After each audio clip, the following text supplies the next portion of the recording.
आज हम देखेंगे पंच महाभूत का वर्गीकरण। इसको हम एक ही वीडियो में देखेंगे एक साथ। अगर पंच महाभूत को अपना अलग अलग याद करेंगे तो बहुत दिक्कत आएगी, इसलिए इसको अपन एक ही साथ याद करते हैं कि सही पंच महाभूतों को कैसे याद करेंगे। इस पे 5 नंबर क्वेश्चन तो 100% ही आएगा और उसमें अपने को ये सभी चीज़ें लिखनी पड़ेंगी जो इस वीडियो में बताई जाएंगी। तो देखिए, पहला है व्युत्पत्ति। तो अपन यहाँ पर आकाश, वायु, अग्नि, जल और पृथ्वी सभी के एक साथ ले रहे हैं। तो आकाश महाभूत की व्युत्पत्ति हुई है काष्ठीय दीप्तो धातु से। वायु की हुई है वा गति गंधियो धातु से। अग्नि की हुई है तेजत्व धातु से। जल की हुई है आपत्व धातु से और पृथ्वी की हुई है गंधत्व धातु से। अब बात करते हैं पर्याय की। आकाश का पर्याय क्या है? वियद, व्योम, गगन, नभ, अंबर, आसमान, जो अपन बचपन से पढ़ते आ रहे हैं। वायु क्या है? वात, मरुत, अग्नि, पवन, समीर। अग्नि क्या है? अनल, वन्ही, आग, पावक। और जल क्या है? नीर, अंबु, तोय, वारी, पानी। और अपना पृथ्वी क्या है? भूमि, धरा, धरती, वसुंधरा, भू। ये हो गया। अब आता है सबसे इम्पोर्टेंट उत्पत्ति। एक शॉर्ट में आ सकता है 5 नंबर में कि सभी महाभूतों की विभिन्न आचार्य और दर्शनों के आधार पर उत्पत्ति लिखिए। तो उसमें अपने को सभी महाभूतों की उत्पत्ति लिखनी है, बस वही इतना ही। अपन ने इसके पहले वाले वीडियो में पढ़ा था षष्ठी उत्पत्ति क्रम, तो उसी के अकॉर्डिंग लिखना है। पहला है तैत्तरीय उपनिषद के अनुसार। तैत्तरीय उपनिषद के अनुसार किससे हुई है? ब्रह्मा से आकाश की उत्पत्ति हुई है। वायु किससे हुई है? आकाश से। अग्नि की वायु से। जल की अग्नि से और पृथ्वी की जल से। अब है न्याय वैशेषिक के अनुसार, न्याय वैशेषिक दर्शन के अनुसार। न्याय वैशेषिक ने आकाश क्या माना है? नित्य माना है, इसकी उत्पत्ति नहीं होती है। ठीक है। फिर बाकियों की क्या मानी है? उन्हीं के परमाणुओं से। तो वायु की वायु परमाणु से, अग्नि की अग्नि परमाणु से, जल की जल परमाणु से और पृथ्वी की पृथ्वी परमाणु से। सांख्य, योग और आयुर्वेद के अनुसार दोनों की सेम आएगी। तो अपन ने जब पढ़ा था सांख्य दर्शन के अनुसार कि जब राजसिक और तामसिक ये अहंकार मिलेंगे तो तन्मात्रा उत्पन्न होगी और तन्मात्राओं से महाभूतों की उत्पत्ति होगी। तो उनकी तन्मात्रा आकाश की सब तन्मात्रा से, वायु की स्पर्श तन्मात्रा से, अग्नि की रूप तन्मात्रा से, जल की रस तन्मात्रा से और पृथ्वी की गंध तन्मात्रा से होती है। Same as it is Ayurveda के अनुसार सब तन्मात्रा, स्पर्श, रूप, रस, गंध। ये अपन हो गया उत्पत्ति। अब अपन देखेंगे लक्षण। लक्षण में 2 आचार्य को तो मस्ट याद करनी है, चरक के अनुसार और तर्क संग्रह के अनुसार। चरक के अनुसार एक श्लोक, ये श्लोक 100% मस्ट याद रखना हमेशा। ये वायवा वगैरह में पूछा जाता है कि खर, द्रव, चल, उष्णतोम, भूजल, अनिल, तेज, शाम। भू यानी पृथ्वी, जल यानी जल, अनिल संधि क्षेत्र यानी अनिल, तेज यानी अग्नि। आकाशस्य अप्रतिघातो दृष्टम लिंगम यथाक्रम, कि आकाश का प्रतिघात ये इनके यथाक्रम में याद करना। जैसे खर, खर किसका हो गया? भू यानी पृथ्वी का। द्रव जल का। चल अनिल यानी अग्नि का, वायु का। उष्णतम तेज यानी अग्नि का। आकाश का अप्रतिघात, आकाश से अप्रतिघात हो, तो आकाश का अप्रतिघात, वायु का चलत्व, अग्नि का उष्णत्व, जल का द्रवत्व और पृथ्वी का खरत्व है। ये श्लोक से याद रखना है, श्लोक मस्ट है याद करना। ठीक है। अब देखते हैं तर्क संग्रह के अनुसार। तर्क ने क्या बताया? आकाश का बताया शब्द गुण होता है, एक होता है, विभू होता है और नित्य होता है। विभू का मतलब आकाश सर्वत्र फैला होता है, एक मतलब संख्या में एक होता है, शब्द गुण हो गया, नित्य हो गया। ये वायु का क्या बताया? रूप रहित स्पर्शवान। इसको पूरा याद करना। क्या? रूप रहित स्पर्शवान, कि रूप रहित होती है और स्पर्शवान होती है, इसको एक साथ बोलना। क्यों?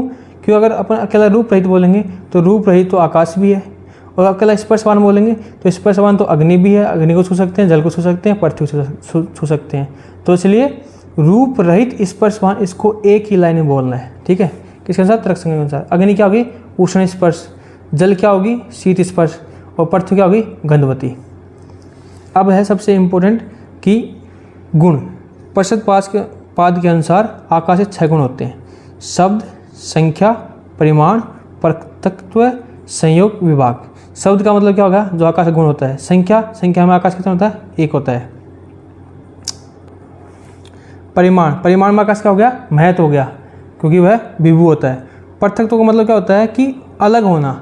वो अन्य 8 कारण द्रव्यों से अलग। कौन से हो गए कारण द्रव्य? कौन से थे?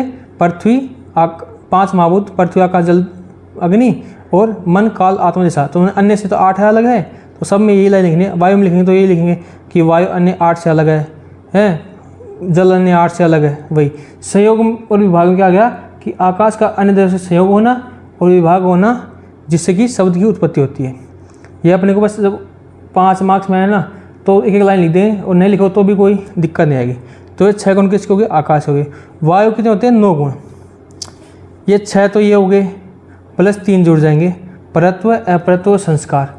लेकिन एक चीज़ और चेंज होगी वायु में, कि क्या कि वायु में स्पर्श आ जाएगा, शब्द नहीं स्पर्श आ जाएगा। ठीक है ना। तो 6 स्पर्श, संख्या, परिमाण, पृथकत्व, संयोग, विभाग, परत्व, अपरत्व, संस्कार। अब वायु में इसका संख्या का मतलब क्या होता है कि वायु संख्या में 1 होती है। ठीक है। स्पर्श क्या? वायु स्पर्शवान होगी हैं। और परिमाण में क्या होगा? महत्व, वही लिखेंगे, महत्व परिमाण होगा हैं। पृथकत्व में अन्य 8 से अलग है। संयोग विभाग में कि वायु की गति के कारण संयोग विभाग होता है। परत्व में क्या है कि पास की वायु अपर होती है। पर का मतलब क्या है? श्रेष्ठ। इसमें पास की वायु तो अपर हो गई और दूर की वायु पर हो गई। पर मतलब श्रेष्ठ होता है। और जो अपना संस्कार है, इसमें कौन संस्कार आ जाएगा? वेग नामक संस्कार। ये एमसीक्यू के लिए ज़्यादा इंपॉर्टेंट भी नहीं है इतनी चीज़ें, लेकिन फिर बता रहा हूँ ऐसे साथ में। फिर अगला है अग्नि। अग्नि में कितने होते हैं? 11 होते हैं। 11 में कौन से हो गए? 9 तो पहले जो वायु में 9 थे, कौन कौन से हो गए? रूप, स्पर्श, संख्या, परिमाण, पृथकत्व, संयोग, विभाग, परत्व, अपरत्व, संस्कार। ये 9 वायु के। इस शब्द नहीं आए किसी में भी। 2 अलग कौन जुड़े हैं? रूप और द्रवत्व है। द्रवत्व कौन सा आएगा इसमें? आएगा द्रवत्व कौन सा आएगा? नियमित द्रव्य। कौन सा? नैमित्तिक द्रव्य। ठीक है। और जो अपना रूप है, रूप में क्या आ जाएगा कि वायु का रूप गुण हो गया। और वायु में कौन कौन से आते हैं? भास्वर, शुक्ल, रूप। ये याद रख लेना, एमसीक्यू, ओनली फॉर एमसीक्यूज। और रूप रंग तो 7 होते हैं। कौन कौन से?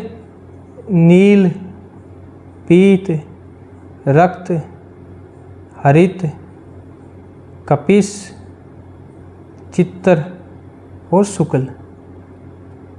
ये 7 तो होते हैं। बीबी और वाला सिस्टम है, मतलब ज़्यादा नहीं है। तो याद कर लेना कि अग्नि में होते हैं रूप, द्रवत्व और प्लस 9 वायु में जो होते हैं स्पर्श, संख्या, परिमाण, पृथकत्व, संयोग, विभाग, परत्व, अपरत्व, संस्कार, रूप और द्रवत्व। ठीक है। अगला है जल। जल में 11 तो इसके हो गए, कौन से? जो भी अग्नि में पाए जाते हैं। रूप, स्पर्श, संख्या, परिमाण, पृथकत्व, संयोग, विभाग, परत्व, अपरत्व। ये तो हो गए 11। फिर 3 कौन से जुड़ेंगे? रस, कि उसमें रस होता है। गुरुत्व है। गुरुत्व मतलब पानी जो बहेगा वो किसी कारण ग्रेविटी के अकॉर्डिंग तो बहता है, नीचे की तरफ जाता है। और स्नेह मतलब उनके छोटे ठिकानों को एक साथ जोड़े रखता है, वो हो गया स्नेह। पृथ्वी में एज इट इज 14 पाए जाएंगे, बस एक हट जाएगा, स्नेह हट जाएगा और गंध जुड़ जाएगा। ठीक है ना।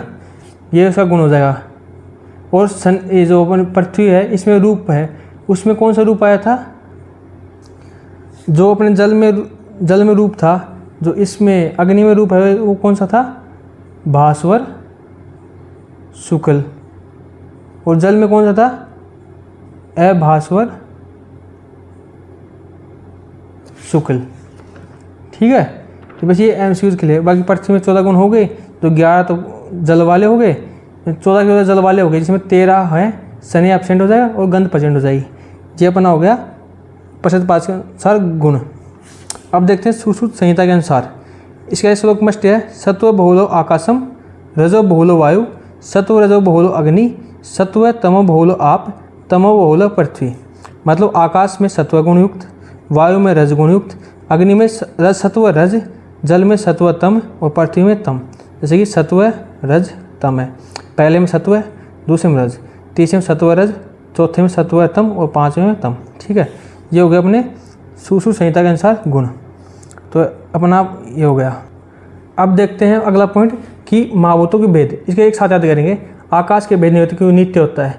बाकी के 4 महाभूतों के को पहले दो में डिवाइड करेंगे, नित्य और अनित्य। नित्य मतलब परमाणु रूप और अनित्य मतलब कार्य रूप। अनित्य के फिर 3 भेदों में डिवाइड करेंगे, शरीर संजक, इंद्रिय संजक और विषय संजक। क्यों वो कहाँ होते हैं, शरीर उत्पत्ति कहाँ होती है उनकी। तो जो वायु है वो कहाँ रहती है, वायुलोक में रहती है, योनिज वायुलोक। अग्नि आदित्य लोक मतलब अग्निलोक में। जल वरुण लोक मतलब जो वरुण देवता होता पानी का, तो उसका वरुण लोक हो गया। पृथ्वी धरती लोक यानी मनुष्य के शरीर में रहती है। इंद्रिय संजक मतलब कौन सी इंद्रिया होती है उसमें, त्वक इंद्रिया, चक्षु इंद्रिया, रस इंद्रिया, ग्रहण इंद्रिया। वायु में त्वक इंद्रिया, अग्नि में चक्षु इंद्रिया, जल में रस इंद्रिया और पृथ्वी में ग्रहण इंद्रिया। विषय संजक में वायु के लिए क्या है, 2 टाइप में कहेंगे, शरीरगत वायु और लोकगत वायु। शरीरगत वायु जो अपने शरीर के अंदर होती है, प्राण, अपान, वायान, उदान, समान। लोकगत वायु में क्या होगी, वृक्ष आदि का कंपन, जैसे वृक्ष आदि, तूफान, आंधी वगैरह आगे, तो जो कंपन आता है वो वायु आती है। अग्नि में डायरेक्ट अपनी सीधा याद करेंगे, विषय संजक भौम। दिव्य, दिव्य मतलब विद्युत आदि जो बिजली वगैरह से आगे उत्पन्न होती है। जठ रागिनी जिसे ओदरे बोलते हैं। बाकी सवर्ण आदि, सवर्ण सोने पिघलाने में काम आती है। बहुत सी अग्नि होती है, लाहवा की अग्नि होती है वगैरह होती है, भौम अग्नि वगैरह। जल में, जल कहाँ कहाँ होता है, सरिता का जल, समुद्र का जल, पृथ्वी, मिट्टी, पाषाण आदि। ठीक है। अब देखते हैं महाभूतों का चिकित्सा महत्व। तो चिकित्सा महत्व में क्या है, आकाश महाभूत सब में चिकित्सा महत्व एक तो उनका रस से लिख देना, रस में कौन कौन से रस पाए जाते हैं, बाकी चीज़ें रटने की चीज़ें। आकाश महाभूत समन औषधि में आकाश महाभूत प्रधान होता है, जो भी समन का कार्य करता है तो उसमें आकाश महाभूत प्रधान होता है। ठीक है। फिर तिक्त रस में वायु और आकाश की प्रधानता होती है। पंच षड रस में सब में जो भी आएगा उसका आगे लिखा जाएगा। फिर आकाश द्रव्य के सेवन से शरीर में मृदुता लघुता आती है। ये बस रटने की चीज़ें, ज़्यादा नहीं। मेन चीज़ में रस क्या देखना, वायु, वायु द्रव्य से शरीर में वायु गुण क्या होता है, रुक्ष होते हैं, गतिशीलता होती है, लघुता लघु होता है, तो वो लिख दिया। अधिकतम औसत सेवन काल का आधार वायु। जब अपन औसत सेवन काल पढ़ेंगे तो उसमें मोस्टली का आधार वायु होती है, इसमें प्राण, अपान, व्यान, आदान, ये सब वायु आती है।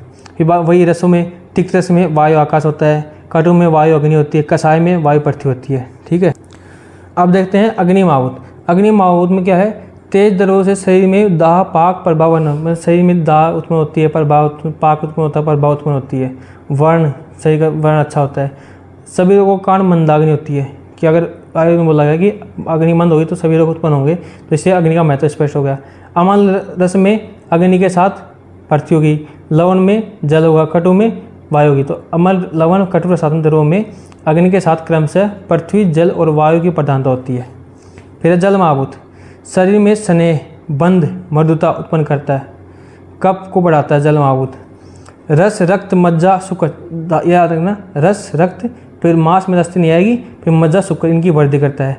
फिर मधुर रस में जल पृथ्वी होती है, लवण रस में जल प्लस अग्नि होती है। फिर है पृथ्वी महाभूत में शरीर में उपचय, गुरुता, स्थिरता उत्पन्न करती है।